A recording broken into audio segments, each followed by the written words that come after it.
இயேசுவே நன்றி. ஹalleluya. Praise the Lord. Praise you Jesus. Thank you Jesus.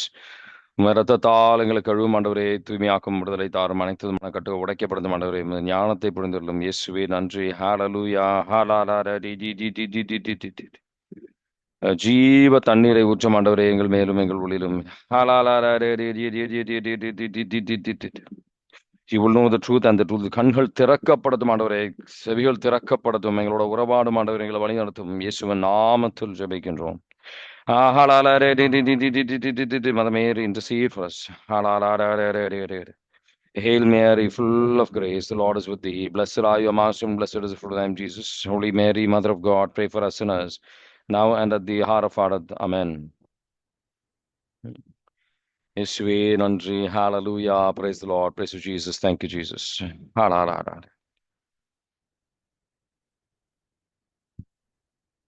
இன்னைக்கு வந்து நம்ம நீதி சோலமன் ஞான நூல் சோலமன் ஞான நூல்ல 2வது அதிகாரத்தில் நம்ம தியானிக்கின்றோம். இதுல வந்து நம்பிக்கை இல்லாதவர்கள், கடவுளே இல்லை அப்படின்னு சொல்கின்றவர்களை பற்றி ஆண்டவர் இன்னைக்கு வந்து தியானிக்க அழைக்கின்றார்.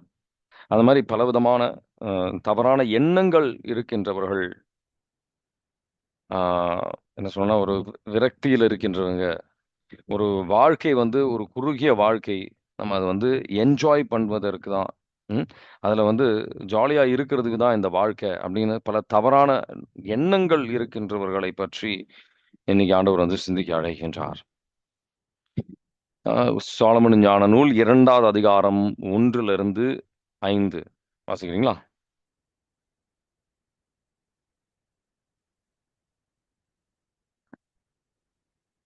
இதுல அதிகமா இயற்கையாக நம்ம வந்து படைக்கப்படணும். இதுல கடவுள்லாம் ஒன்றும் இல்லை, கடவுளுடைய செயல்பாடுகள் இது ஒன்றும் இல்லை அப்படின்னு சிந்திக்கின்ற எண்ணத்தை பற்றி இன்னைக்கு சிந்திக்க ஆண்டவர் புரிந்து கொள்ள அழைக்கின்றார். வாசிக்கிறீங்களா? சோலமன் ஞானம் 2வது அதிகாரம் 1 to 5. இறை பற்றில்லாதவர்கள் தவறாக கணித்து உள்ளத்தில் பின்வருமாறு சொல்லிக் கொண்டார்கள். நம் வாழ்வு குறுகியது, துன்பம் நிறைந்தது, மனிதரின் முடிவுக்கு மாற்று மருந்து எதுவும் இல்லை, கீழுலகிலிருந்து யாரும் மீண்டதாக கேள்விப்பட்டதில்லை, தற்செயலாய் நாம் பிறந்தோம், இருந்திராதவர் போல் இனி ஆகிவிடுவோம், நமது உயிர் மூச்சு வெறும் புகையே, அறிவு நம் இதய துடிப்பின் தீப்பொறியே, அது அணையும் பொழுது உடல் சாம்பலாகிவிடும், ஆவியோ காற்றோடு காற்றாய் கலந்துவிடும், காலப்போக்கில் நம் பெயர் மறக்கப்படும், நம் செயல்களை நினைவு கூற மாட்டார்கள், நம் வாழ்வு முகில் போல கலைந்து போகும், கதிரவனின் ஒளி கதிர்களால் துரத்தப்பட்டு அதன் வெப்பத்தால் தாக்குண்ட மூடுபனி போல சிதறடிக்கப்படும், நம் வாழ்நாள் நிழல் போல கடந்து செல்கின்றது, நமது முடிவுக்கு பின் நாம் மீண்டு வருவதில்லை, ஏனெனில் முடிவு குறிக்கப்பட்ட பின் எவரும் அதிலிருந்து மீள்வதில்லை. Amen. Praise the Lord. Amen. Praise the Lord. இந்த மாதிரி பல பேர் இந்த காலகட்டத்தில் அதிகமா இந்த மாதிரி சிந்திக்கின்றவர்கள், கடவுள் இல்லை, கடவுளுக்கு ஒரு திட்டம்லாம் கிடையாது, அதெல்லாம் வந்து ஏதோ இயற்கையா நடக்கிற விஷயங்கள் தான் அப்படின்ட்டு பலவிதமான தவறான எண்ணங்கள் இருக்கின்றவர்கள் இப்போ நம்ம மத்தியில் இருக்கோம். ஒரு விஷயம் கூட நம்ம கடவுள், ஆனா விபிலியத்தை பொறுத்த வரைக்கும், கடவுள் வார்த்தையை பொறுத்த வரைக்கும் அப்படி இல்லை.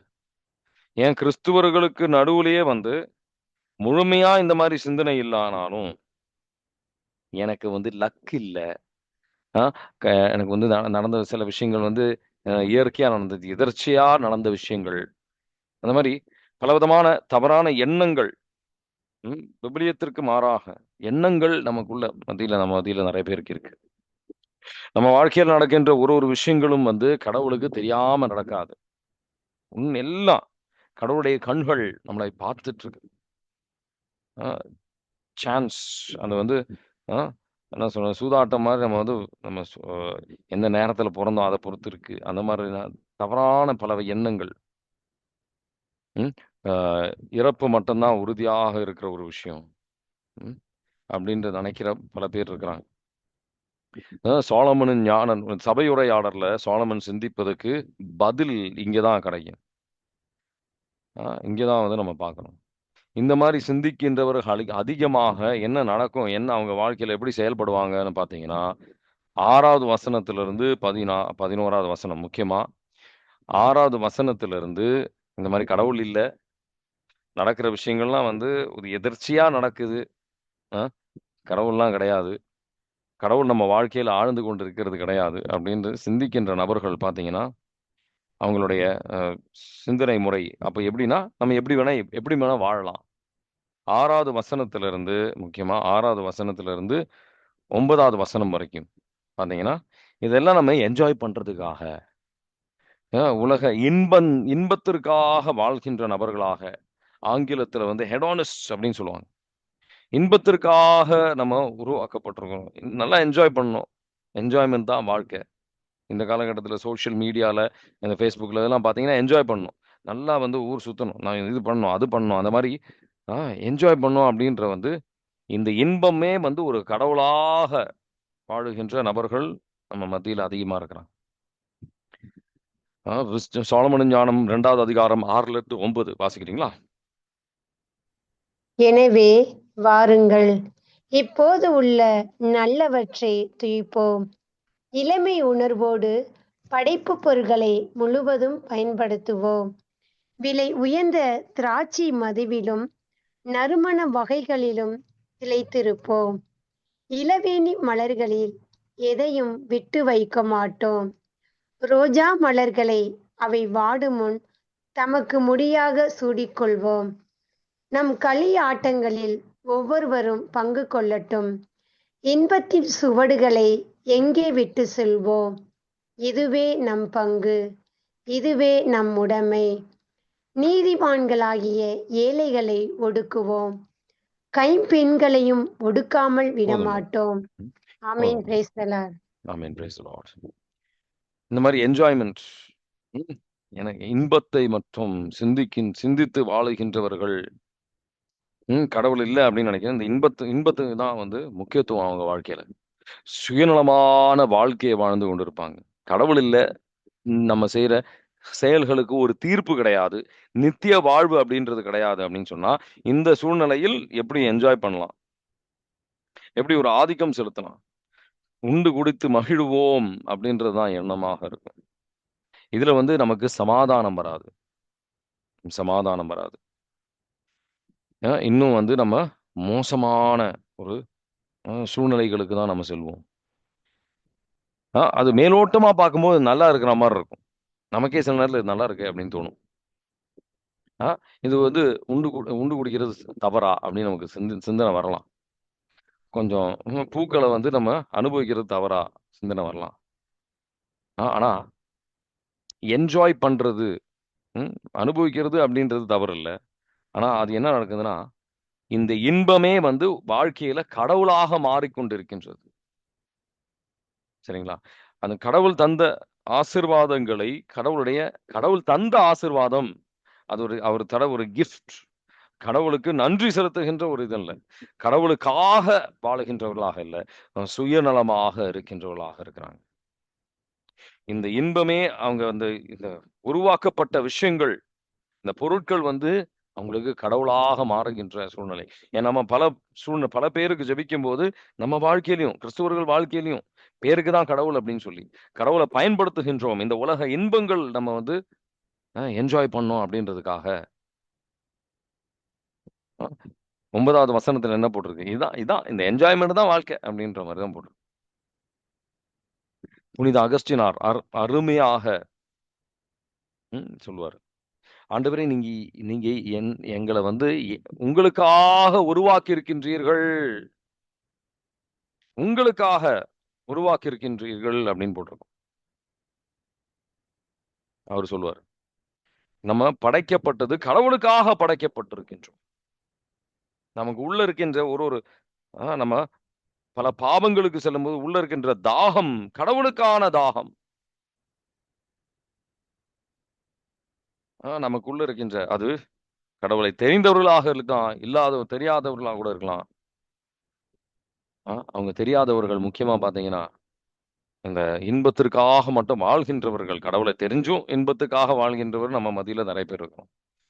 இன்பத்திற்காக வாழ்கின்ற நபர்களை நீங்க கவனிச்சீங்க அப்படின்னு சொன்னா, நல்லா கவனிச்சீங்க அப்படின்னு சொன்னா, ம், அவங்க ஒரு மகிழ்ச்சியா இல்ல. உண்மையான மகிழ்ச்சி கிடையாது.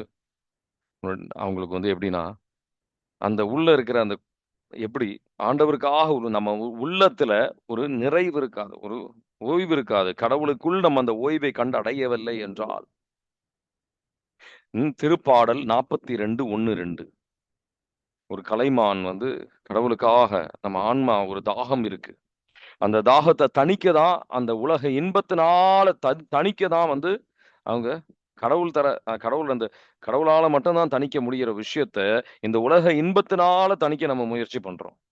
அதனால ஒரு நன்மையும் வராது.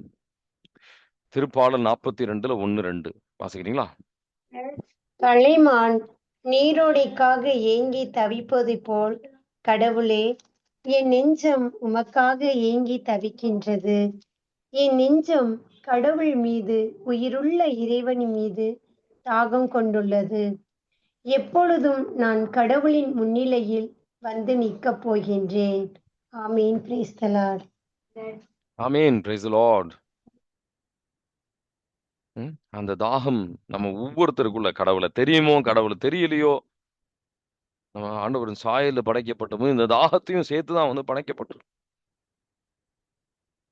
அப்போ அவங்க இந்த உலக ஆசைகள்னால அத நிரப்ப முயற்சி செய்யும்போது, கடவுள தெரியாதவர்களா இருக்கட்டும், கடவுள தெரிஞ்சுட்டும் நம்ம பல நேரத்துல இந்த உலக ஆசைகள்னால அத நிரப்ப முயற்சி செய்யும்போது, என்ன நடக்குது? அ ஒரு கிளாஸ் வைன் ஓட ஸ்டார்ட் ஆகும். அது வந்து அடுத்த வாட்டி வந்து 2 கிளாஸ் வைன் தேவைப்படும். மது வந்து கொஞ்சமா அது இருந்தா பத்தாது. இன்னும் வந்து ஒரு இன்பம் வேணும். அது வந்து ஒரு பாட்டிலா மாறும். ஒரு குவார்ட்டரா மாறும். அதுக்கப்புறம் ஒரு பாட்டிலா மாறும். அதுல நிக்காது. இன்னும் அதிகமாக குடிக்கும்போது தான் அந்த முன்னாடி கிடைச்ச இன்பம் கிடைக்கும். இன்னும் அதிகமாக குடிக்கணும். சில பேர் பார்த்தீங்கன்னா 3 வேளையும் குடிப்பாங்க. குடிச்சா தான் வேலையே செய்ய முடியும். அந்த மாரி பல தவறான எண்ணங்கள், தவறான ஏக்கங்கள் நம்ம உள்ளத்துல வந்து சாத்தான் தந்துகிட்டு இருக்கிறான். இந்த கடவுள்ட்ட இருந்து வர எண்ணங்கள் கிடையாது அப்படின்னு அவங்களால உணர முடியல.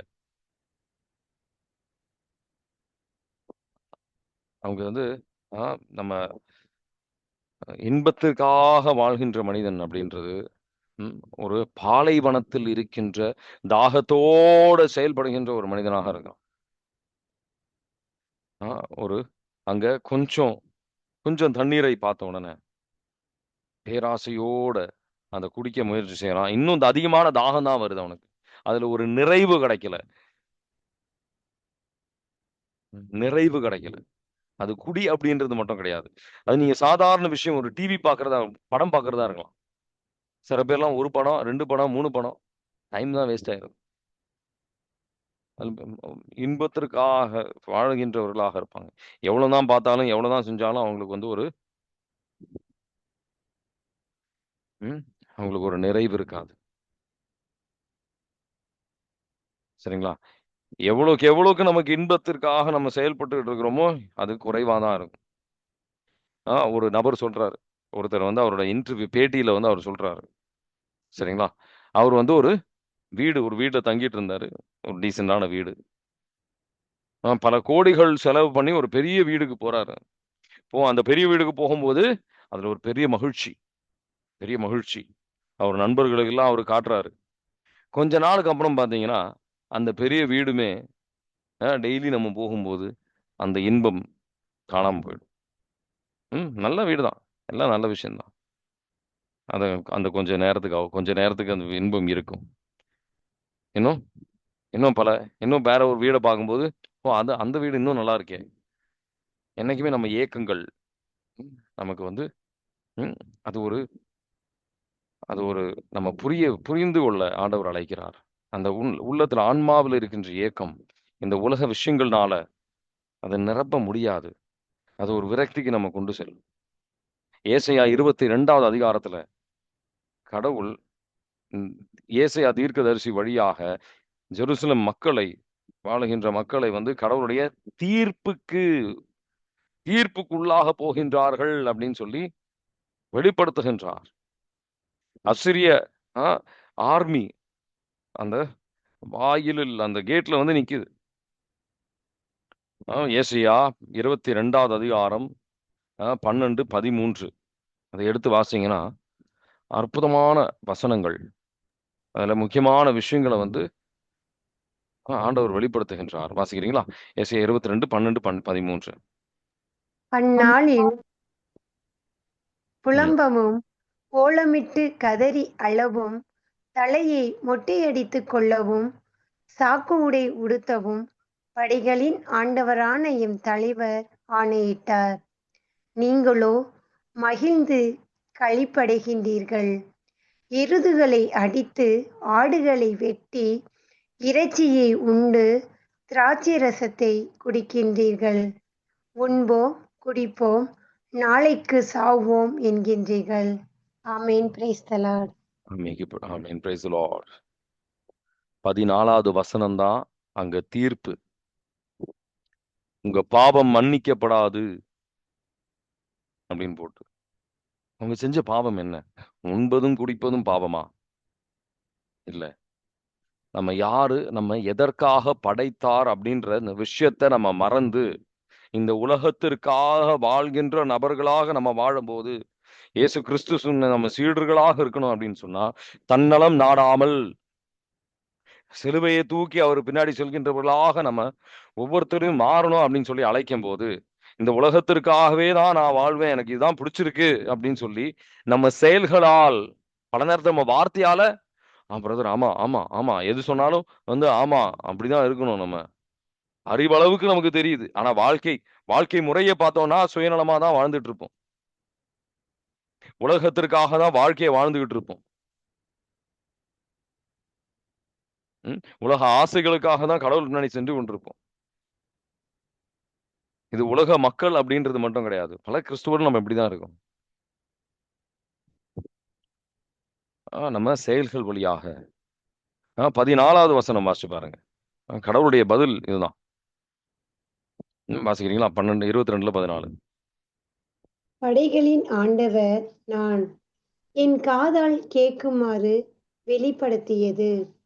நீங்கள் சாகும் வரை இத்தீச்செயலின் கரை கழுவப்பட மாட்டாது என்கிறீர்கள் என் தலைவராகிய படைகளின் ஆண்டவர். Amen. Praise the Lord. Amen. Praise the Lord.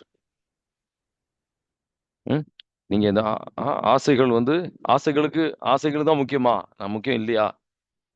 கடவுளோட இருக்கின்ற உறவு முக்கியம் இல்லையா? சரி, அப்படியே வாழுங்க. ஆனா மன்னிக்கப்படாது.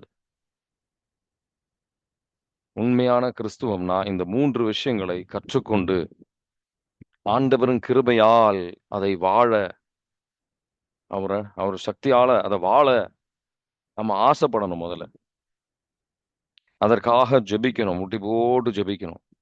அந்த எளிதாக ஒரு நாள் இன்னைக்கு நினைச்சு நாளைக்கு செஞ்சிட முடியாது. மத்தேயு 16:24. மத்தேயு 16:24 மிக தெளிவாக.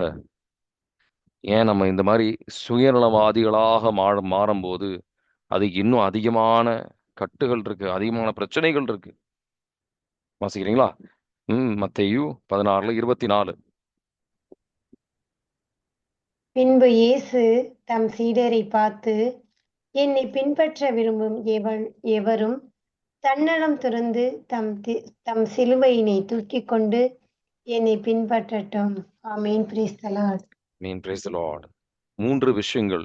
தன்னலம் திறந்து இந்த சுயநலத்தெல்லாம் விட்டுட்டு சிலுவையை தூக்கி வாழ்க்கையில் ஆண்டவர் அனுமதிக்கின்ற பாரங்கள் வழியாக அவர் சொல்லித் தருகின்ற நமக்குள்ள வர மாற்றம் அவருக்கு ஏற்றபடியாக இயேசு கிறிஸ்துவை போல் வாழ நம்ம படிகள் எடுக்கணும். அந்த மாதிரி படிகள் நம்ம எடுக்கிறது இல்லை. நம்ம எளிதான வாழ்க்கை, சொகுசான வாழ்க்கையை தான் நம்ம வந்து ஆசைப்பட்டுக்கிட்டு இருக்கிறோம். உலக ஆசீர்வாதங்கள் தான் நம்ம நோக்கமா இருக்கு. உலக ஆசீர்வாதங்கள் தான் நம்ம நோக்கமாக இருக்கு. சரிங்களா? இன்னும் நம்ம அப்படி இருக்கக்கூடாது. கடவுளுடைய விருப்பம் என்ன அப்படின்னு புரிஞ்சுக்கணும். ஒரு சூழ்நிலையிலும் கடவுள் எப்படி செயல்பட விரும்புகின்றார் அப்படின்னு புரிஞ்சுக்கணும். பல பேருக்கு இந்த ஒரு பொறுமையே இல்லை. அதுல என்ன நடக்குது? இந்த மாதிரி சுயநலமாக இருக்கும்போது என்ன நடக்கும்? அடுத்த ஒரு படி என்ன? முதல்ல கடவுள் இல்லைன்னு சொல்றாங்க. அதுக்கப்புறம் என்ன வாழ்க்கை வாழ்றாங்க? சுயநலமான வாழ்க்கையை வாழ்ந்துட்டு இருக்கிறாங்க. 3வது கட்டம் என்ன? சாலமோனின் ஞானம் 2வது அதிகாரம் 10, 11. அவன் வந்து நீதிமானுக்கு எதிராக, ஏழைகளுக்கு எதிராக, கைம்பெண்ணுக்கு எதிராக, நான் தான் முக்கியம், வேற யாருமே முக்கியம் கிடையாது. எல்லாருமே எனக்கு கீழே தான். நான் எதிர்பார்க்கிற மாதிரி எல்லாரும் செய்யணும். சுயநலவாதிகளாக மாறிக்கிட்டு இருக்கிறோம்.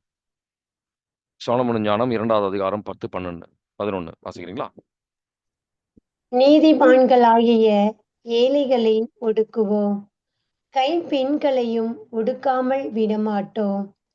நரைதிரை விழுந்த முதியோரையும் மதிக்க மாட்டோம். நமது வலிமையே நமக்கு நீதி, நமக்கு சட்டம். வலிமையற்றது எதுவும் பயனற்றதே. Amen. Praise the Lord. Amen. Praise the Lord. பயனற்றது, வலிமையற்றது, பயனற்றது. எவ்வளவுக்கு வலிமை குறைவாக இருக்கின்ற விஷயங்களை நம்ம ஆதிக்கம் செலுத்துகின்றோம். தாய் வயிற்றில் இருக்கின்ற குழந்தையிலிருந்து நம்ம அழிக்கின்றோம். ஏன்னா நம்ம இன்பம், நம்ம ஆசைகள், நம்ம இது மட்டும்தான் நம்ம வந்து யோசிக்கிறோம். வேற ஒண்ணும் கிடையாது. நம்ம சுயநலமாக எவ்வளவுக்கு அந்த சுயநலமாக இருக்கிறோமோ அவ்வளவுக்கு வந்து மற்றவர்களை அந்த இதா இருக்கும்போது, வீக்கா இருக்கும்போது, அந்த வயிற்றில் இருக்கின்ற குழந்தையை நம்ம வந்து கொல்றதுக்கு தயக்கப்படுறது இல்லை. சில பேர்லாம் வந்து அந்த அபார்ஷன் பண்ணதுக்கு அப்புறம் அதெல்லாம் பெரிய பாவமே இல்லை அப்படின்னு சொல்லி வாதாடுறாங்க. அது எப்படி பாவமாகும்? அது குழந்தை கிடையாது. அது கொஞ்ச நாள் வளர வச்சிருந்தீங்க அப்படின்னா, வளர விட்டுருந்தீங்க அப்படின்னா அது குழந்தையா தான் வரும். பலவிதமான சாக்கு போக்குகள் சொல்லுவாங்க. அந்த இன்பம், இந்த உலகத்திலிருந்து இன்பம் வர்றது நிக்க ஆரம்பிக்கும் போது, இந்த இன்பத்திற்காக வாழுகின்ற நபர்கள் என்ன நடக்கும் அப்படின்னா, கசப்பு, கோபம் அவங்களுக்குள்ள அதிகமா வர ஆரம்பிக்கும். மற்றவர்களை பயன்படுத்துகின்றவர்கள் மற்றவர்களுக்கு எதிராக அவங்க செயல்பட ஆரம்பிப்பாங்க. நீதிமான் கடவுள் மேல நம்பிக்கை வச்சிருப்பான். சுயநலவாதி இன்பத்தில் மேலதான் அதிகமா நம்பிக்கை இருக்கும். நீதிமான் இந்த ஏழைகளும் இந்த வீக்கா இருக்கிறவங்களும் கைம்பெண்களையும் உதவி செய்ய முயற்சி செய்யும். இன்பத்திற்காக வாழுகின்றவர்கள் சுயநலவாதிகளாக இருக்கிறதுனால யார் எப்படி அழிஞ்சா எனக்கு பிரச்சனை இல்லை, ஏன் தேவைகள் நடக்கணும், அது மட்டும்தான் அவங்க கண்ணுல இருக்கும். அது மற்றவங்க மேல மற்றவங்களை அழிச்சிட்டு குழந்தைகளை வந்து கொன்னுட்டு நான் வந்து முன்னாடி போனாலும் எனக்கு பிரச்சனை கிடையாது. நீதிமான் நித்திய வாழ்வை பத்தி யோசிப்பான். நித்திய வாழ்வுக்கு நான் சேர்த்து வைக்கணும், கடவுளுக்காக வாழ்கின்ற நபராக இருக்கணும், கடவுளின் மகிமைக்காக செயல்படுகின்றவர்களாக இருக்கணும், சுயநலமாக இருக்கக்கூடாது அப்படின்னு யோசிப்பான். ஆனா கடவுளை தெரியாதவர்கள், இன்பத்திற்காக வாழுகின்ற நபர், இந்த ஒரு நேரத்துக்காக நான் வாழ்ந்தா போதும், உண்டு குளித்து மகிழ்ந்து வாழு அப்படின்றதுதான் அவங்க யோசிப்பாங்க. அந்த விதத்துல அவங்க யோசிப்பாங்க. நம்ம பல பேர் கிறிஸ்துவர்களும் இப்படிதான் இருந்துகிட்டு இருக்கோம். சுயநலமா தான் யோசிக்கிறோம், கடவுளை கீழ்ப்படிய தயாராக இல்லை.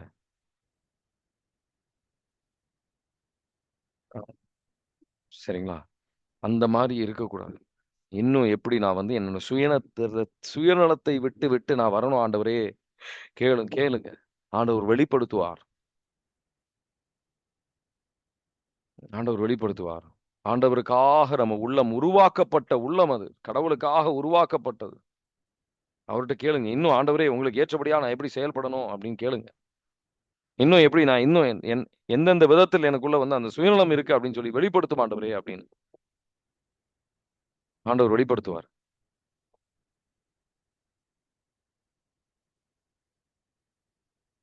அதுலதான் மாற்றம், உண்மையான மாற்றம் அதுலதான். ஆவியானவர் வெளிப்படுத்துதல்.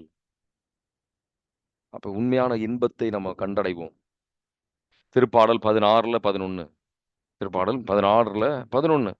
அவருடைய பிரசன்னத்தில் அந்த மகிழ்ச்சி இருக்கும். ஆனா பல நேரத்துல நம்ம செய்யற தவறு என்னன்னா, கடவுளுடைய பிரசன்னத்துல வர மகிழ்ச்சியும் வேணும், உலக மகிழ்ச்சியும் வேணும்.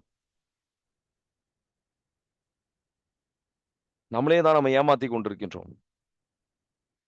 திருப்பாடல் 16:11 வாசிக்கிறீங்களா? வாழ்வின் வழியை வழியை நான் அறியச் செய்வீர். உமது முன்னிலையில் எனக்கு நிறைவான மகிழ்ச்சி உண்டு. உமது வலப்பக்கத்தில் எப்போதும் பேரின்பம் உண்டு. Amen. Praise the Lord. Amen. Praise the Lord. உலக மகிழ்ச்சியும் வேணும், கடவுள் தரக்கூடிய பிரசன்னத்துல இருக்கிற மகிழ்ச்சியும் வேணும். 2 பேரும் நம்மளால சேவிக்க முடியாது.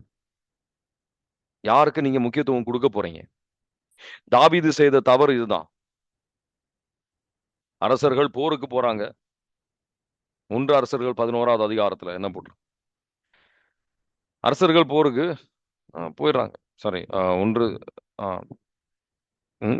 2 சாமுவேல் 11. அரசர்கள் போருக்கு போயிடுறாங்க. அந்த நேரத்துல அவருக்கு வந்து இருக்கிற இன்பம்லாம் பத்தல, இன்னும் இன்பம் வேணும். இந்த இன்பத்திற்கு அதிகமான நேரத்தை கொடுத்து என்ன நடக்கும்? சாத்தான் இன்னும் அதிகமாக மற்றவர்களை அழிக்கின்ற விதத்திற்கு அவர் செல்கின்றார்.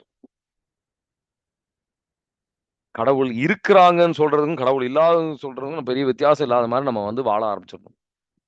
இன்பத்திற்கு நம்ம கொஞ்சம் இடம் கொடுத்தோம்னா வர பிரச்சனை இதுதான். தாவீது அந்த நேரத்துல அவர் யாரை பாக்குறாரு? பத்ஷீபாவை பாக்குறாரு. அழகா இருக்கு, அவருக்கு அடையணும் அந்த இன்பம்.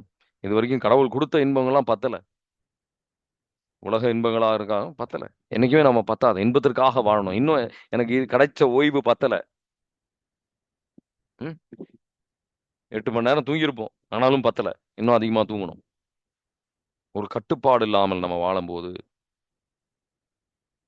அங்க கடவுளால செயல்பட முடியாது.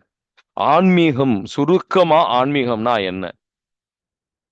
யாக்கோபின் நூல் 1வது அதிகாரம் 27வது வசனம் மிக தெளிவாக சுருக்கமா ஆன்மீகம்னா என்ன பிரதர் அப்படின்னு கேட்டீங்கன்னா இதுல இருக்கு பதில்.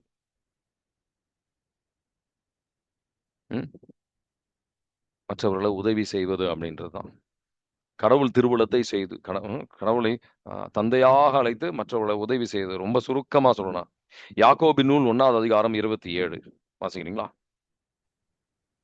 தந்தையாகிய கடவுளின் பார்வையில் தூய்மையானதும் மாசற்றதுமான சமய வாழ்வு எதுவெனில் துன்புறும் அனாதைகளையும் கைம்பெண்களையும் கவனித்தலும் உலகத்தால் கரைப்படாதபடி தம்மை காத்து கொள்வதும் ஆகும்.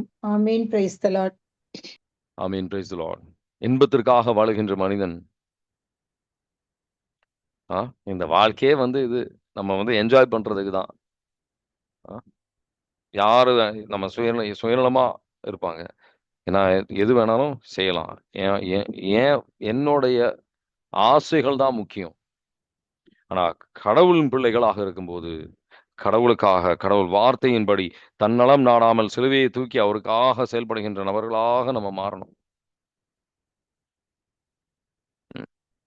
இன்பம் அப்படின்றது கடவுள் தர ஒரு வரம். ஆனா அதுலயும் நம்ம கடவுளின் மகிமைக்காக பயன்படுத்தணும், சுயநலமாக இருக்கக்கூடாது. உங்க உள்ளத்தை நம்ம அர்ப்பணிக்கணும். உள்ளத்துலதான் நம்ம பல இதெல்லாம் வந்து முள்ளுகள் அப்படின்னு சொல்லுவாங்க. இயேசு கிறிஸ்து மத்தேயு 13வது அதிகாரத்துல இதை வந்து முள்ளுகள் என்று அழைப்பார். பல முள்ளுகளுக்கு நம்ம வந்து உள்ளத்துல இடம் கொடுத்துருக்கிறோம். அதனாலதான் கடவுளை நெருங்கி பல நேரத்துல நம்மளால போக முடியல. மத்தேயு 13வது அதிகாரத்துல 22வது வசனம், முள்ளுகள் நடுவுல இந்த விதைகளை விதைத்து நாம பல விஷயங்கள் காலையில இருந்து நைட் வரைக்கும் இன்பத்தை விடுங்க இன்பத்தை விடுங்கன்னு சொல்லி பிரயோஜனம் கிடையாது. இந்த முள்ளுகளை எடுத்து நீங்க போடணும், அப்பதான் அதுக்கு ஏற்றபடியா வாழ முடியும். மத்தேயு 13:22 வாசிக்கிறீங்களா? முட்செடிகளுக்கு இடையில் விழுந்த விதைகளுக்கு ஒப்பானோர் இறை வார்த்தையை கேட்டு உலக கவலையும் செல்வ மாயையும் அவ்வார்த்தையை நெருக்கி விடுவதால் பயனளிக்க மாட்டார்கள். Amen. Praise the Lord. Amen. Praise the Lord. நான் இப்போ உங்களுக்கு ஆண்டவருடைய வார்த்தையை குடிக்க அதை நெருக்கி அது வந்து பயனற்றதாக இல்லாம, ஆண்டவர் எங்க வார்த்தையின்படி வாழ்கின்ற பிள்ளைகளாக, உங்களுக்கு உகந்த பிள்ளைகளாக, நித்தியத்திற்காக வாழ்கின்ற நித்தியத்தை நோக்கி பயணம் செய்கின்ற பிள்ளைகளாக எங்களை மாற்றும் ஆண்டவரே. பிலிப்பியர் 3வது அதிகாரம், பிலிப்பியர் 3வது அதிகாரம் 17 20 வரைக்கும் போட்ட மாதிரி, விண்ணகமே என் தாய் நாடு, இந்த வயிறுக்காக வாழ்கின்றதுக்கு பதிலாக, மனது இந்த உலக சிந்தனைகளின் அடிமைப்பட்டு வாழ்வதற்கு பதிலாக, விண்ணகமே எங்கள் தாய் நாடு அப்படின்னு சொல்லி செயல்படுகின்றவர்களாக எங்களை மாற்றும் ஆண்டவரே அப்படின்னு சொல்லி ஜெபிங்க. பிலிப்பியர் 3வது அதிகாரம் 17 20 வாசிக்கிறீங்களா? சகோதர சகோதர சகோதரிகளே, சகோதரிகளே, நீங்கள் நீங்கள் அனைவரும் அனைவரும் என்னைப் போல் வாழுங்கள். நாங்கள் உங்களுக்கு காட்டிய முன்மாதிரியின்படி வாழ்பவர்களை பின்பற்றுங்கள். கிறிஸ்துவின் சிலுவைக்கு பகைவர்களாய் நடப்போர் பலர் உள்ளனர். அவர்களைப் பற்றி மீண்டும் மீண்டும் உங்களிடம் கூறியுள்ளேன். இப்பொழுதும் கண்ணீரோடு சொல்கிறேன். அழிவே அவர்கள் முடிவு, வயிறே அவர்கள் தெய்வம், மானக்கேடே அவர்கள் பெருமை. அவர்கள் எண்ணுவதெல்லாம் மண்ணுலகை சார்ந்தவை பற்றியே. நமக்கோ விண்ணகமோ தாய்நாடு. அங்கிருந்துதான் மீட்பராம் ஆண்டவர் இயேசு கிறிஸ்து வருவார் என காத்திருக்கிறோம். அவர் நமது ஆற்றலால் தாழ்வுக்குரிய நம் உடலை மாட்சிக்குரிய நமது உடலின் சாயலாக உருமாற்றவும் அனைத்தையும் நமக்கு பணிய வைக்கவும் வல்லவர். Amen. Praise the Lord. Amen. Praise the Lord. நம்ம இப்போ தியானித்த விஷயங்கள்ல உங்களுக்கு ஏதாவது சந்தேகங்கள் இருக்கா? தயக்கப்படாம கேளுங்க.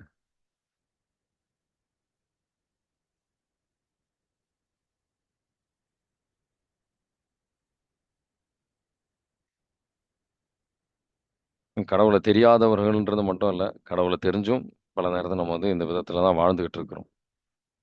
உலக சிந்தனைகள் தான் நமக்கு ஆல்ரெடி எல்லா தேவையும் இருக்கும். எல்லா விஷயங்களும் நம்ம ஆசைப்பட்டது, நமக்கு தேவை எல்லாமே வீட்டில் இருக்கும். ஆனாலும் சில பேர் விண்டோ ஷாப்பிங், தேவையற்ற விஷயங்கள் வாங்கி தேவையற்ற விஷயங்கள் வாங்குவாங்க. ஏன்னா உலக ஆசைகளுக்கு பின்னாடி நம்ம போய்கிட்டு இருக்கிறோம். அப்படி இருக்கக்கூடாது. நமக்கு ஒரு சில விஷயங்கள்ல ஆண்டவர் ஆசீர்வதிச்சிருப்பார். ஆனா நமக்கு நிறைவு இருக்காது. ஏன்னா கடவுளுக்குள் அந்த நிறைவை கண்டடையல.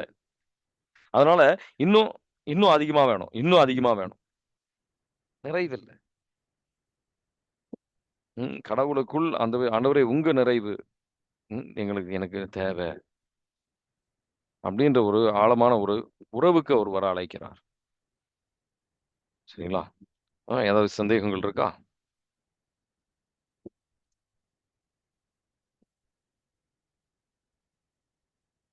இயேசுவே நன்றி. ஹalleluya. praise the lord. praise Jesus. thank you Jesus. வார்த்தையின்படி வாழுகின்றவர்களாக எல்லா சூழ்நிலையிலும் தன்னலம் நாடாமல் சிலுவையை தூக்கி உங்க பின்னாடி செல்கின்றவர்களாக எங்களை மாற்ற ஆண்டவரே. இயேசுவே நன்றி. ஹalleluya. praise the lord. praise you my king. praise you savior. praise you healer. praise you redeemer. amen. விண்ணலகத்தை நோக்கி பயணம் செய்கின்றவர்களாக மாற்றம். அடுத்தது நம்ம விடுதலை பயண நூல் 18வது அதிகாரம், 18வது அதிகாரத்தை நம்ம தியானிக்க போறோம். சரிங்களா? 18வது அதிகாரம் பல கொள்ளை நோய், பல பெரிய பெரிய விஷயங்கள் நடக்கிறதுக்கு நடுவுல இருக்கிற ஒரு அதிகாரம். சரிங்களா? பல இங்க ஜெத்ரோ, ஒரு மிதியான், ஒரு குருத்துவர். அவர் எந்தெந்த விஷயங்கள் கடவுள் மோசேக்காகவும் இஸ்ரேல் மக்களுக்காகவும் செய்தது அவரு கேள்விப்பட்டு அவர் அங்க வராரு. அவர் அங்க சந்திக்கின்றார். சரிங்களா? அங்க சந்திக்கும் போது அவர் என்னென்ன விஷயங்கள் செஞ்சிருக்கிறாரு அப்படின்னு கேட்டு அவரை சந்திக்கின்றார். விடுதலை பயண நூல் 18ல 1வது வசனம் வாசிக்கிறீங்களா? மிதியானின் அர்ச்சகரும் மோசேயின் மாமனாரும் ஆகிய இத்திரோ என்பவர் கடவுள் மோசேக்கும் அவர் தம் மக்களாகிய இஸ்ரேலருக்கும் செய்தது அனைத்தையும் ஆண்டவர் இஸ்ரேலை எகிப்து நின்று வெளியேற செய்ததையும் கேள்வி உற்றார். Amen. Praise the Lord. Amen. Praise the Lord. கேள்விப்பட்டேன் அப்படின்றாரு. சரிங்களா? இங்க மோசே ஒரு சாட்சி கொடுக்கிறாரு. சாட்சி கொடுக்கிறாரு. இந்த இந்த என்னென்ன விஷயங்கள் வந்து கடவுள் செஞ்சிருக்கிறார் அப்படின்னு சொல்லி சாட்சி கொடுக்குறார். இந்த சாட்சி கொடுத்த உடனே 8வது வசனத்திலிருந்து 10வது வசனம் வரைக்கும் பாத்தீங்க அப்படின்னா எவ்வளவு நன்மைகள் கடவுள் வந்து இஸ்ரேல் மக்களுக்காக செய்திருக்கின்றார் அப்படின்னு தெரிஞ்ச உடனே அவர் சொல்ற பதில் தான் நீங்க முக்கியமா நீங்க கவனிக்கணும். பதில், இந்த பதில் தான் மிக முக்கியம். 11வது வசனத்துல அவர் சொல்லுவாரு, 8-11 வரைக்கும் வாசிங்க. இந்த கடவுள் தான் எல்லா கடவுள்களை விட பெரிய கடவுள் அப்படின்ட்டு அவர் சொல்லுவார். சரிங்களா? அவருக்கு அதுக்கு அந்த சாட்சிக்கு அவர் கொடுக்கிற பதில் 8வது வசனத்திலிருந்து 11 வரைக்கும் வாசிக்கிறீங்களா? இஸ்ரேலின் நலனை முன்னிட்டு ஆண்டவர் பார்வோனுக்கும் எகிப்திற்கும் செய்தது அனைத்தை பற்றியும், வழியில் தங்களுக்கு நேரிட்ட எல்லா தொல்லைகளை பற்றியும், ஆண்டவர் தங்களுக்கு விடுதலை அளித்தது பற்றியும் மோசே தன் மாமனாருக்கு விவரித்து சொன்னார். இஸ்ரேலை எகிப்தின் பிடியிலிருந்து விடுவிக்கையில் ஆண்டவர் செய்த எல்லா நன்மைகளை குறித்தும் இத்திரோ அகமகிழ்ந்தார். அப்போது இத்திரோ, ஆண்டவர் வாழ்த்த பெறுவாராக, எகிப்தியர் பிடி நின்றும் பார்வோன் பிடி நின்றும் உங்களை விடுவித்தவர் அவரே. அனைத்து தெய்வங்களையும் விட ஆண்டவரே உயர்ந்தவர் என இப்போது உணர்ந்து கொண்டேன். ஏனெனில் ஆணவ செயல் புரிந்த எகிப்தியர் பிடி நின்று மக்களை விடுவித்தவர் அவரே என்று உரைத்தார். Amen. Praise the Lord. Amen. Praise the Lord. சரிங்களா? நம்ம பல பேர் வந்து பல ஆசீர்வாதங்கள், சின்ன விஷயங்கள்ல இருந்து பெரிய விஷயங்கள்ல நம்ம பல ஆசீர்வாதங்கள், கடவுளுடைய ஆசீர்வாதங்களை கொள்கின்றோம். பல பல பல அதிசயங்கள் கடவுள் நம்ம வாழ்க்கையில செஞ்சிருக்கிறார். பல அதிசயங்கள். அன்றாட நாள் ஒரு அதிசயம்தான். ஏன் இன்னைக்கே வந்து கடவுள் வந்து இன்னைக்கு மட்டும் இல்லை, நேத்திக்கும் வந்து கடவுள் ஒரு விஷயத்தை வெளிப்படுத்தினார். கடவுளுடைய வல்லமையை அவர் வெளிப்படுத்தி இருக்கின்றார் என் வாழ்க்கையில. சரிங்களா? சில விஷயங்கள்லாம் சொல்லும்போது நான் ஆணவத்துல பேசிடுவேனான்னு ஒரு இதிலேயே வந்து நான் சொல்லாம இருப்பேன். ஆனா முக்கியமான ஒரு விஷயம் அப்படின்றது நம்ம புரிந்து கொள்ள வேண்டிய விஷயம் என்ன அப்படின்னா, நம்ம மற்றவர்களுக்கு கடவுள் செய்த விஷயங்களை நம்ம சாட்சியா சொல்லணும். பெரிய போதனையெல்லாம் இங்க வந்து மோசே வந்து சொல்லல. என்ன கடவுள் செஞ்சாரு, கடவுளுக்கு அந்த மகிமையை கொடுத்து நம்ம சாட்சிகளாக இருக்கணும் அப்படின்னு சொல்லி கடவுள் விரும்புறாரு. கடவுள் அதை விரும்புறாரு. அதோட விருப்பம் அது. அவர் கடவுள் அதை விரும்புகின்றார். நம்ம பல நேரத்தில் இதை செய்யறது கிடையாது. அது ஒரு மிகப்பெரிய ஒரு வேதனைக்குரிய விஷயம். இது நமக்கு ஒரு கடமை. சரிங்களா? பல இடத்துல வந்து அது போட்டிருப்பார். திருப்பாடல் 78ல 1-4 வரைக்கும் இதெல்லாம் வந்து நம்ம வந்து தெரிந்தவர்கள்ட்ட மட்டும் கிடையாது, நம்ம பிள்ளைகள்கிட்ட, நம்ம சகோதரர்கள்ட்ட, நம்ம தாய் தந்தைகிட்ட, நம்ம எல்லார்டையும் அவர் கடவுள் செய்த அற்புதங்கள் நம்ம சொல்லணும், சொல்லி கொடுக்கணும். ஒரு சாட்சியாக எங்கு சென்றாலும் நம்ம சாட்சியாக பயன்படுத்தணும். நம்ம மற்றவர்களுக்கு ஒரு ஒளியாக இருக்கணும் கடவுள் விரும்புகின்றார். சில பேர் சொல்லுவாங்க, என்னோட ஆன்மீகம் வந்து என்னோட மட்டும் தான் இருக்கணும் அப்படின்னு நினைப்பாங்க. அந்த மாதிரி ஒரு சுயநலமான ஆன்மீகம் கடவுள் உருவாக்கல. கடவுள் வார்த்தையின்படியான சிந்தனையே அது கிடையாது. திருப்பாடல் 78ல, சங்கீர்த்தனம் 78ல 1-4 என் மக்களே, என் அறிவுரைக்கு செவி சாயுங்கள், என் வாய்மொழிக்கு செவி கொடுங்கள். நீதிமொழிகள் மூலம் நான் பேசுவேன், முற்காலத்து மறை செய்திகளை எடுத்துரைப்பேன். நாங்கள் கேட்டவை, நாங்கள் அறிந்தவை, எம் மூதாதையர் எமக்கு விரித்துரைத்தவை, இவற்றையே உரைப்போம். இவர்களின் பிள்ளைகளுக்கு நாங்கள் அவற்றை மறைக்க மாட்டோம். வரவிருக்கும் தலைமுறைக்கும் ஆண்டவன் புகழ்மிகு வலிமைமிகு செயல்களையும் அவர் ஆற்றிய வியத்தகு செயல்களையும் எடுத்துரைப்போம். Amen. Praise the Lord. Amen. Praise the Lord. அது சொல்லணும். நம்ம வரும் தலைமுறைக்கு சொல்லணும், நம்ம சகோதரர்கள்ட்ட சொல்லணும். எங்க சென்றாலும் நம்ம சாட்சியாக இருக்கணும். நம்ம கடவுள் தெரிந்தவர்களின் அடையாளம் அதுதான். கடவுள் அது விரும்புகின்றார். எங்க சென்றாலும் அவர் செய்த விஷயங்கள் நம்ம சொல்லணும் அப்படின்ட்டு.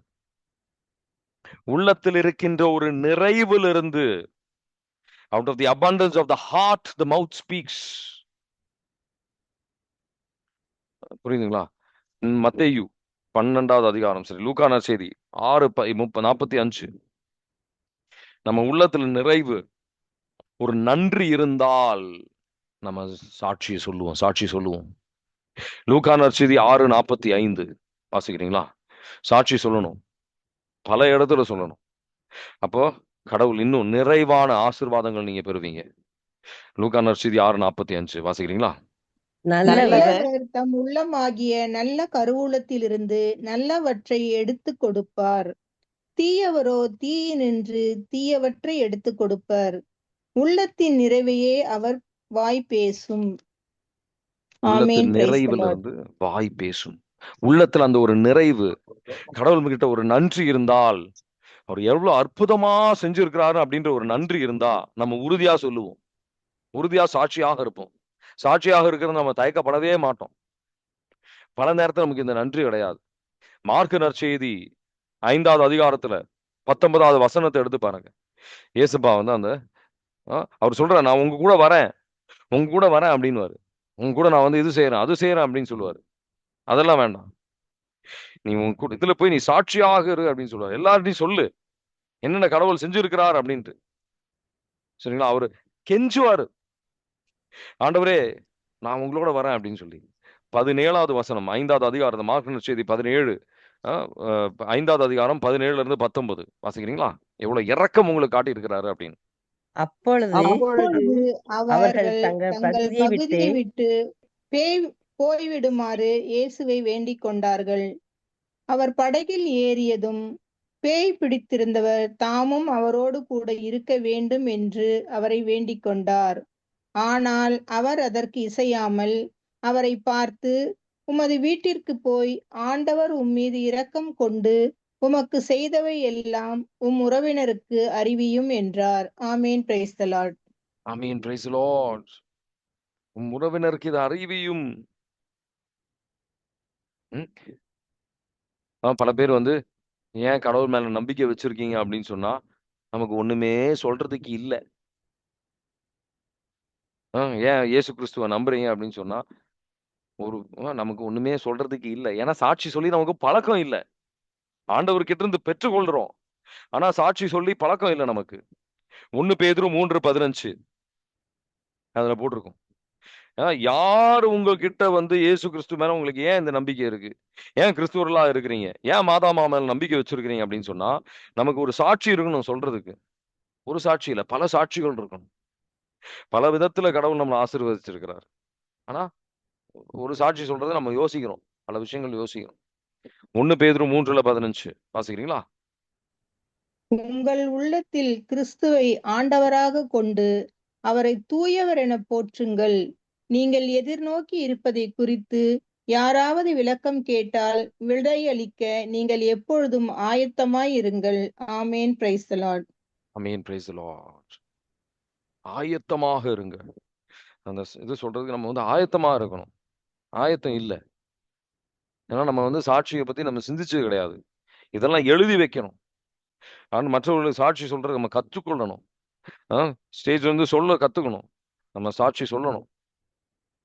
உங்களுக்கு ஏதாவது வந்து கடவுள் செய்யறாரு அப்படின்னா, உங்க இந்த ஒரு பைபிள் ஸ்டடியில உங்களுக்கு சாட்சியா சொல்லணும்னு விரும்புறீங்க அப்படின்னா, தயக்கப்படாம ஒரு மெசேஜ போடுங்க. அடுத்த கிளாஸ்ல நீங்க வந்து சாட்சி சொல்லலாம். சாட்சி சொல்றதுக்கு யாரு கேட்டாலும் சரி, நீங்க வந்து ஒரு 5 நிமிடத்துக்குள்ள ஆனா அந்த சாட்சியை முடிக்கணும். பெரிய கதைகள்லாம் கிடையாது. ஆண்டவர் என்ன செய்தார் அப்படின்னு சொல்லி சுருக்கமா எவ்வளவுக்கு சுருக்கமா சொல்ல முடியுமோ சொல்லுங்க. அது ஒரு மிகப்பெரிய ஆசீர்வாதம். அதை கேட்கின்றவர்களுக்கு மட்டும் கிடையாது, உங்களுக்குமே அது ஆசீர்வாதமாக முடியும். 10 பேர் 10 தொழுநோயாளிகள், அவங்களுக்கு வந்து ஹீலிங் கிடைக்கும். அதுல ஒருத்தர் மட்டும்தான் திரும்ப வந்து நன்றி செலுத்துவார். இந்த சாட்சி சொல்வது அப்படின்றது நன்றி செலுத்துகின்ற ஒரு அடையாளம் தான். என் வாழ்க்கையில் அது என்ன செய்தது அப்படின்னு சொல்லி சொல்லும் போது மற்றவர்களுக்கு ஒரு சக்தி கொடுக்கும்.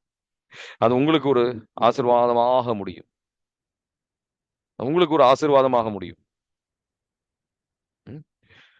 மற்றவர்களுக்கு அது ஒரு ஊக்கமாக இருக்கும். திருப்பாடல் 145 11:12. திருப்பாடல் 145 11:12. அவரோட வல்லமையான செயல்களை பத்தி சாட்சி சொல்லணும். சங்ககிரிக்கு போயிருக்கும்போது அங்க ஆண்டவர் வந்து செய்த அற்புதங்களை வந்து ஒரு ஒரு 4-5 பேர் வந்து ஒரு 10 பேர்கிட்ட, ஐ மீன் ஒரு 8 பேர் அட்லீஸ்ட் வந்திருப்பாங்க சாட்சி சொல்றது. வாசிக்கிறீங்களா? திருப்பாடல் 145:11. அவர்கள் உமது அரசின் மாட்சியை அறிவிப்பார்கள், உமது வல்லமை பற்றி பேசுவார்கள். மானிடருக்கு உம் வல்லமை செயல்களையும் உமது அரசுக்குரிய மாட்சியின் பேரொழியும் புலப்படுத்துவார்கள். ஆமேன். Praise the amen. Lord. Praise the Lord. இது அது நம்ம இது மாதிரி கேட்கும்போது நம்ம சிந்திக்கிற விஷயம் என்ன அப்படின்னா, ஏன் வந்து என்னோட சாட்சி பெரிய சாட்சி கிடையாது அப்படியெல்லாம் யோசிக்காதீங்க. சின்ன சின்ன சாட்சிகள் பெரிய பெரிய மாற்றங்கள் பல பேருக்குள்ள வந்து நான் பார்த்துருக்கிறேன். அதனால பெரிய சாட்சி வேணும் அப்படின்லாம் யோசிக்காதீங்க. சாட்சிகளை சொல்லுங்க. எனக்கு பெருசா பேச தெரியாது, எனக்கு சரியாலாம் பேச தெரியாது, எல்லார் முன்னாடியெல்லாம் பேச எனக்கு முடியாது அப்படின்னு யோசிக்காதீங்க. நீங்க உங்க கடவுளுடைய வல்லமை அங்க செயல்படும். பேச தெரியாத மாதிரி சாக்கு போக்குகள் நம்ம சொல்லக்கூடாது. நான் இது சொல்றதுனால நான் வந்து என்னைய பெருமை பாராட்டிக்கிற மாதிரி தோணும், அந்த மாதிரிலாம் யோசிக்காதீங்க. நான் கொஞ்ச நேரத்துக்கு முன்னாடி சொன்னேன், நம்ம அந்த மாதிரி யோசிக்க வேண்டிய அவசியம் கிடையாது. ஒரு சாட்சிக்கு ஒரு சூழ்நிலை இருக்கு, அதை நான் வந்து பயன்படுத்துவேன். இன்னைக்கு நேத்திக்கு நடந்தது ரெண்டுமே ஒரே சாட்சி, ஒரே விதத்தில் கடவுள் செயல்பட்டார். அதை நான் சொல்லுவேன். ஆனா அதுக்கு ஒரு சூழ்நிலை வரும்போது நான் சொல்லுவேன். மற்ற மக்கள் என்ன தீர்ப்பளிப்பாங்க, மற்றவங்க என்ன சிந்திப்பாங்க அப்படிலாம் யோசிக்க கூடாது. கடவுளை மனதில் கொண்டு கடவுளை மட்டும் தான் மனசுல வச்சு நம்ம அந்த சாட்சியை சொல்லணும். அது கடவுளுக்கு மகிமை தருகின்ற விதத்தில் நம்ம சொல்லணும். நமக்கு அந்த மகிமை தர விதத்துல சொல்லக்கூடாது. கடவுள் இது முழுமையாக கடவுளுடைய கிருபையால், கடவுளுடைய இரக்கத்தால் நான் இது பெற்றுக்கொண்டேன். கடவுளை தெரிந்தவர்களாக இருக்கலாம், கடவுளை தெரியாதவர்களாக கூட இருக்கலாம். சமாரிய பெண், யோவான் நற்செய்தி 4வது அதிகாரம், சமாரிய பெண் கடவுளை தெரிந்தவுடன் அவங்க செஞ்ச விஷயம் இது ஒண்ணுதான் செஞ்சாங்க. அவங்க கையில இருக்கிற குடத்தை விட்டு அதை கீழே வச்சுட்டு அவங்க ஓடி போயிடுவாங்க. ஓடி போய் வந்து பாருங்க, இவர் வந்து என் வாழ்க்கையில் நடந்த அனைத்தையும் அவரு சொல்லியிருக்கிறாரு. பெரிய சாட்சியெல்லாம் இங்க சொல்லல. பெரிய அதிசயம் இங்க நடந்துதா? பெரிய அதிசயம்லாம் நடக்கல. பெரிய அதிசயத்திற்காக காத்து நிக்க வேண்டி கிடையாது சாட்சி சொல்றதுக்கு. பெரிய அதிசயம் நடக்கணும் அப்படின்னு சொல்லி காத்து நிக்க வேண்டிய அவசியமே கிடையாது. யோவான் நற்செய்தி 4வது அதிகாரத்துல அற்புதமான சூழ்நிலை தான். பெரிய பெரிய விஷயங்கள்லாம் நடக்கல. பெரிய நோய் நீங்கிச்சா, அசுத்த ஆவி நீங்கிச்சா, பெரிய நிலநடுக்கம் வந்துச்சா, ஒண்ணுமே இல்லை.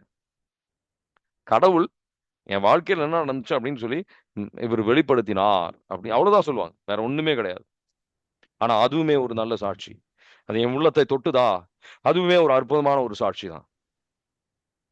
அது எனக்குள்ள ஒரு மாற்றத்தை கொண்டு வந்துச்சா, நல்ல சாட்சி தான் அது. யோவான் நற்செய்தி 4வது அதிகாரம் 28 30 வரைக்கும் வாசிக்கிறீங்களா? அப்பெண் தம் குடத்தை விட்டுவிட்டு ஊருக்குள் சென்று மக்களிடம், நான் செய்த எல்லாவற்றையும் என்னிடம் சொன்ன மனிதரை வந்து பாருங்கள், அவர் மெசியாவாக இருப்பாரோ என்றார். அவர்கள் ஊரிலிருந்து புறப்பட்டு இயேசுவிடம் வந்தார்கள். ஆமேன். Praise the Lord. இதனுடைய விளைவு என்ன? எல்லாரும் ஒதுக்கி வைத்த ஒரு நபர், மக்கள் என்ன சிந்திப்பாங்கன்னு யோசிக்கிற நபர் தான்.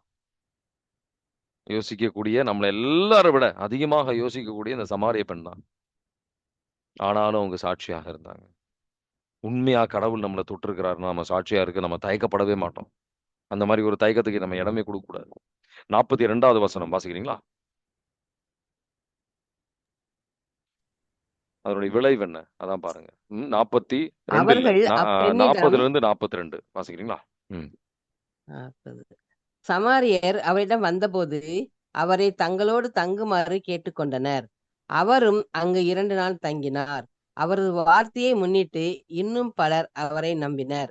அவர்கள் அப்பெண்ணிடம், இப்போது உன் பேச்சை கேட்டு நாங்கள் நம்பவில்லை, நாங்களோ அவர் பேச்சை கேட்டோம், அவர் உண்மையிலேயே உலகின் மீட்பர் என அறிந்து கொண்டோம் என்றார்கள்.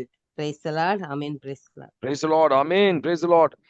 இந்த ஒரே ஒரு விஷயம்னாலதான் 39வது வசனம் அந்த பெண்மணியுடைய சாட்சி வேற ஒண்ணுமே கிடையாது. அவர் நான் சொல்வதை எல்லாம் வந்து அவரு சொன்னாரு. வேற ஒண்ணுமே கிடையாது. பெரிய அதிசயங்கள்லாம் அங்க நடக்கல. நீங்க சாட்சியா இருக்க தயாரா? ஆண்டவருக்கு அந்த மகிமையை கொடுக்க தயாரா? ஆண்டவர் உங்க வாழ்க்கையில செய்த விஷயங்களுக்கு மகிமையை கொடுக்க தயாரா? 4வது அதிகாரத்துல 39வது வசனம் வாசிக்கிறீங்களா? நான் நான் செய்தவை செய்த அனைத்தையும் என்னிடம் சொன்னார் என்று சான்று பகர்ந்த பெண்ணின் வார்த்தையை முன்னிட்டு அவ்வூரில் உள்ள சமாரியர் பலர் இயேசுவிடம் நம்பிக்கை கொண்டனர். Amen. Praise the Lord. Amen. Praise the Lord. சரி, உங்களுக்கு வந்து சாட்சி சொல்ல தெரியல அப்படின்னா, இப்போ இன்னும் ஒரு 5-6 நிமிஷத்துல எப்படி சாட்சி சொல்லணும் அப்படின்னு நான் சொல்லித்தரேன். இது கவனிங்க. உங்களுக்கு ஏதாவது கேள்வி இருந்தா கேட்க தயக்கப்படாதீங்க. இதுக்கு முன்னாடி என்ன நடந்துச்சு? இந்த இப்போ வந்து ஒரு நோய் இருந்ததுன்னு வச்சுக்கோங்க. ஒரு எடுத்துக்காட்டுக்காக சொல்றேன். ஒரு நோய் இருந்துச்சு, இல்ல ஒரு கட்டு இருந்துச்சு. அந்த சூழ்நிலையில் அந்த நோயினால என்ன விளைவு இருந்தது? அந்த சூழ்நிலை எப்படி இருந்தது? அந்த மாற்றம் எப்படி வந்தது? கடவுள் எப்படி உங்க வாழ்க்கையில செயல்பட்டார்? Turning point. இப்போ அந்த விடுதலை நாள், இப்போ நீங்க எப்படி இருக்கீங்க? இப்போ நீங்க எப்படி இருக்கீங்க? இதுக்கு முன்னாடி எப்படி செயல்பட்டதுன்னா, உண்மையை சொல்லணும். அதை வந்து அதிகமா பெருசா சொல்ல வேண்டிய அவசியம் எல்லாம் கிடையாது. ஆனா சுருக்கமா சொல்லுங்க. ஏன்னா 5 நிமிஷம் தான் டைம் இருக்கும். 5ல மேக்சிமம் 7 நிமிஷம் அந்த மாதிரி இருக்கும். அந்த வாழ்க்கையில வந்த கஷ்டங்கள், கடவுள் செயல்படுறதுக்கு முன்னாடி எப்படி இருந்தது, அப்புறம் அது உதவி செய்யும் மற்றவர்கள் உங்களோட வந்து ஒரு ஒருமைப்பாடுக்கு வர்றதுக்கு, புரிஞ்சு கொள்றதுக்கு, உங்க சூழ்நிலையை புரிஞ்சுக்கிறது. நான் இங்கிருந்து வரேன், இந்த மாதிரி இந்த வேலை செய்யறேன், எனக்கு இத்தனை பிள்ளைங்க, அந்த மாதிரி சில விஷயங்கள், சில சின்ன ஒரு அறிமுகம். அப்புறம் மாற்றம் எப்படி இது செயல்பட்டாரு, எப்படி கடவுள் வந்து செயல்பட்டாரு அப்படின்னு சொல்லி அது வந்து சொல்லும். அது வந்து என்ன பார்த்தீங்க, என்ன உணர்ந்தீங்க அப்படின்னு சொல்லி அதை வந்து தெளிவா, ஒரு நிமிஷம் நான் சொல்லி முடிச்சிடுறேன், சரிங்களா? நீங்க பேசலாம். ஸோ நீங்க வந்து அப்புறம் எப்படி வந்து அதை வந்து கடவுள் செயல்பட்டாரு, நம்ம முயற்சிகள்னால இல்ல, எப்படி கடவுள் முழுமையா செயல்பட்டாரு அப்படின்னு சொல்லி கடவுளுக்கே அந்த மகிமை சேரணும். 3வது விஷயம் அப்படின்னு சொல்லி, 3வது இப்போ இந்த சூழ்நிலையில எப்படி இருக்கிறீங்க? உங்க வாழ்க்கை இப்போ என்ன மாற்றம் இருக்கு, என்ன கற்றுக்கொண்டீங்க, அது எப்படி மற்றவர்களுக்கு உதவி செய்யும்? ஒரு போதனையாக கிடையாது, ஒரு ஒரு வெளிப்பாடாக. உங்களுக்கு அது இன்னும் தெளிவாக இருக்கிறதுக்காக இந்த 3 பகுதியும் நீங்க எழுதி வச்சுக்கலாம். எழுதி நீங்க வேணா சொல்லலாம், பிரச்சனை கிடையாது. இன்னும் உங்களுக்கு தெளிவா சொல்ல முடியும். சரிங்களா? இது ஒருத்தர் வேணா நீங்க சொல்லும்போது இன்னொருத்தர் வந்து அதை உங்களுக்கு திருத்துவாங்க. நீங்க இந்த மாதிரி சொல்லலாம், அப்படி சொல்லலாம் அப்படின்னு சொல்லி உங்களுக்கு இன்னும் ஒரு தெளிவு கிடைக்கும் இது சொல்றது. உண்மையை சொல்லணும், கடவுளுக்கு மகிமையை கொடுக்கணும். நம்மள நான் இப்படி ஜெபிச்சேன், நான் ஜெபிச்சதுனால தான் இந்த மாதிரி நடந்துச்சு, அப்படி இல்லை. கடவுளுக்கே எல்லா மகிமையும் சேரணும். சரிங்களா? கடவுள் உங்களுக்கு ஜெபிங்க, அந்த தைரியத்தை தருவார் இது வந்து சொல்றதுக்காக. கடவுளுக்கு ஒரு சாட்சியாக இருப்பதனால, சாட்சியாக இருப்பதற்காக. சரிங்களா? ஸோ நான் வந்து முதல்ல ஒரு நபருக்கு வந்து சொல்லுங்க. அப்போ இன்னும் அந்த கூட்டத்துக்கு சொல்றதுக்கு உங்களுக்கு ஒரு உதவி கிடைக்கும். ஆனா மிக முக்கியமான விஷயம் நீங்க புரிஞ்சு கொள்ள வேண்டியது என்னன்னா, திருவெளிப்பாடு 12வது அதிகாரத்துல 11வது வசனம், இயேசு கிறிஸ்துவுடைய ரத்தத்தினால் மட்டுமல்ல, நம்ம சாட்சியாலையும் தான் நம்ம சாத்தானை வெல்ல முடியும். திருவெளிப்பாடு 12:11 வாசிக்கிறீங்களா? ஆட்டுக்குட்டி சிந்திய இரத்தத்தாலும் ரத்தத்தாலும் தாங்கள் பகிர்ந்த சான்றாலும் அவர்கள் அவனை வென்றார்கள். அவர்கள் தங்கள் உயிர் மீது ஆசை வைக்கவில்லை, இறக்கவும் தயங்கவில்லை. Amen. Praise the Lord. Amen. Praise the Lord. சாத்தானை வெல்லணும் அப்படின்னு சொன்னா இயேசு கிறிஸ்துவோட ரத்தம், நம்ம சாட்சியும் நமக்கு தேவை. மற்றவங்க என்ன சிந்திப்பாங்க அதெல்லாம் வந்து நம்ம யோசிக்க கூடாது. சரிங்களா? திருத்தூதர் பணிகள் 4:20 போட்டிருக்கும். என்ன நாம் பேசணுமோ, என்ன கேட்டோமோ, என்ன நடந்ததோ அதை மட்டும் சொன்னா போதும். ஏதாவது கேள்விகள் இருக்கா, சந்தேகங்கள் இருக்கா?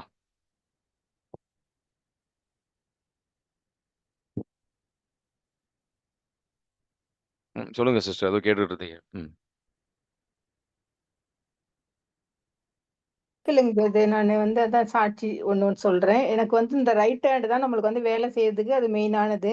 அது எனக்கு வந்து இந்த முட்டி கிட்ட வந்து ரொம்ப நாளா வலி. நானும் நிறைய பேர்கிட்ட எனக்கு இந்த மாதிரி முட்டி வலி இருக்கு ஜெபிங்க அப்படி சொல்லி. ஆனா நானும் டெய்லி ஜெபிக்கும் போது எனக்கு வலுவூட்டுகிறேன் துணை கொண்டு எதையும் செய்ய எனக்கு ஆற்றல் உண்டுன்ற ஒரு இறை வார்த்தையும், என்னோட பலவீனத்துல உங்கள் பலன் பூரணமாய் விளங்குறதுக்காக நன்றி. நாங்க ஒரு நாளும் கடவுளுக்கு நன்றி சொல்லி எனக்கு கடவுள் அருமையா வழி நடத்துறாங்க. எனக்கு இப்ப எல்லா வேலையும் நல்லா செய்ய முடியுதுங்க பிரதர். ஃபர்ஸ்ட்லாம் செய்யவே முடியாது. அதுக்காக நான் கடவுளுக்கு நன்றி சொல்றேங்க பிரதர். ஒவ்வொரு Praise the நாளும் Lord. அந்த இறை வார்த்தைகளை தான் எழுந்திருக்கும் போது ஜெபிச்சுட்டு எழுந்திருப்பேன். எனக்கு நல்ல அது வழி இருக்கு. ஆனா கடவுள் நல்லா வழி நடத்துறாங்க தினமும் என்ன.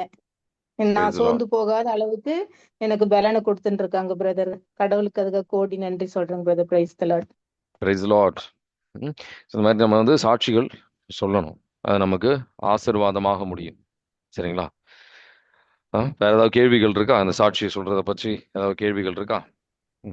Price the Lord brother. Price the Lord. Brother ஒரு விட்னஸ் பிரதர்.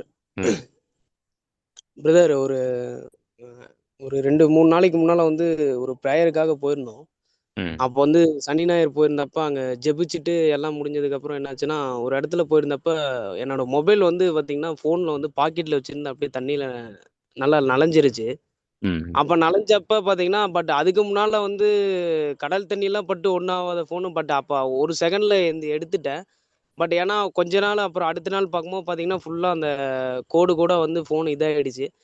பட் அதுக்கப்புறம் அதுக்கு முன்னால் அங்கே ஜெபத்துக்கு போகிறதுக்கு முன்னாடியே நிறைய சோதனைகள் அதிகமாக வந்துச்சு. அப்புறம் அந்த மாதிரி ஃபோனும் இதாகிடுச்சு. அப்புறமேட்டு வந்துட்டு அப்போ நீங்கள் கரெக்டாக இந்த பைபிள் ஸ்டடி இந்த சோதனையை பற்றி சொல்லிக்கிட்டு இருக்கீங்க, எப்படி ஜெபிக்கணும் அப்படின்னு. அப்போ ஜெபிச்சுட்டு இருக்கும்போது பார்த்தீங்கன்னா, நீங்கள் சொன்ன மாதிரி வந்து சோதனை வரும்போது நம்ம முழங்கால் படியிட்டு ஆண்டவர்கிட்ட ஜெபிக்கணும் அப்படின்னு சொன்னீங்க. அப்போ ஆண்டவர்கிட்ட ஜெபிக்கும் போது பார்த்தீங்கன்னா, ஆண்டவரே அப்போ வந்து என்ன சொல்றதுன்னா, அமௌண்ட்டும் என்கிட்ட அந்த அளவுக்கு இல்லை. நான் வந்து காலேஜ் படிக்கிறேன். எங்கள் அப்பாட்ட சொன்னாலும் எங்கள் அப்பா வந்து திட்டுவார். எங்கள் அப்பா அங்கே ஜெபிக்கிறதுக்கே ஒரு மாதிரி தான் அலோவ் பண்ணார். அப்போ நானும் எங்கள் அம்மாவும் போயிட்டு வந்திருந்தோம். அப்புறம் அம்மாட்டையும் அமௌண்ட்டு கிடையாது, அப்பாட்ட மட்டும்தான் கேட்கணும். அப்போ வந்து நான் ஜெபிக்கிறேன், ஆண்டவரே இந்த மொபைலை வந்து நான் உங்கள் மகிமைக்காக நான் பயன்படுத்துகிறேன் ஆண்டவரே. இதை நான் சரி செய்யறதுக்கு நீங்கள் எப்படி ஆண்டவரே எனக்கு அமௌண்ட் தருவீங்க அப்படின்னு வந்து ஆண்டவர்கிட்ட நான் ஜெபிக்கும் போது வந்து ஆண்டவர் வழி காட்டுறாரு. பட் எங்கள் பங்கு தந்தை வந்து எங்கள் ஃபாதர் வந்து அவருக்கு அந்த விஷயம் தெரிஞ்சு அதுக்கப்புறம் அவரு எனக்கு மாற்றி தரேன் அப்படின்னு சொல்லி அப்புறம் அவரு கூப்பிட்டு போய் அதுக்கப்புறம் ஆண்டவர்கிட்ட ஜெபிக்கிற, ஆண்டவரே எந்த கடையில் நீங்கள் சரி பண்ணணும்னு நினைக்கிறீங்க, பட் நிறைய பேர் ஏமாத்துறாங்க அப்படின்னு ஆண்டவர்கிட்ட சொல்லும்போது எங்கள் தெரிஞ்ச சர்ச்சிலேயே ஒரு அண்ணா இருக்காரு. அவர் மூலியமா அவர் மூலியமா வழி நடத்தி ஒரு குறைவான விலையில அந்த மொபைலை சரி பண்ணி தந்திருக்காரு.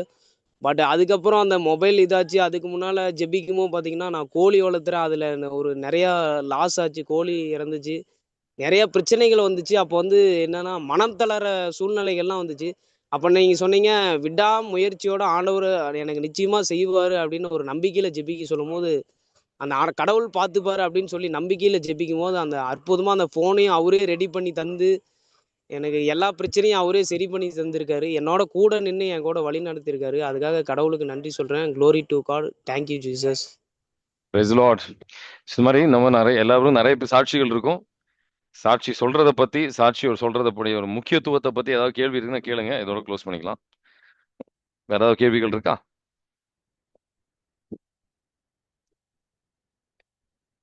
இயேசுவே நன்றி. ஹalleluya. praise the lord. praise Jesus. thank you Jesus. உங்களுக்காக சாட்சியாக மற்றவர்களுக்கு ஒரு ஒளியாக இருக்கின்ற, உப்பாக இருக்கின்ற நபர்களாக எங்களை ஒவ்வொருவரையும் மாற்றம் ஆண்டவரே. இயேசுவின் நாமத்தில் ஜெபிக்கின்றோம். ரத்தத்தால் எங்களுக்கு கழுவும் தூய்மையாக்கும் விடுதலை தரும் அனைத்து விதமான கட்டுகள், சரீரத்தில் இருக்கின்ற, மனதில் இருக்கின்ற, இதயத்தில் இருக்கின்ற எல்லா கட்டுகளும், every spirit that has been invited, that has been sent to the demon cast in the mighty name of Jesus. I rebuke every unclean spirit to leave them right now. You will know the truth and the truth will set you free. Receive the peace of Christ in the name of Jesus we pray. Amen. God bless you. Thank you. Amen. Praise the Lord.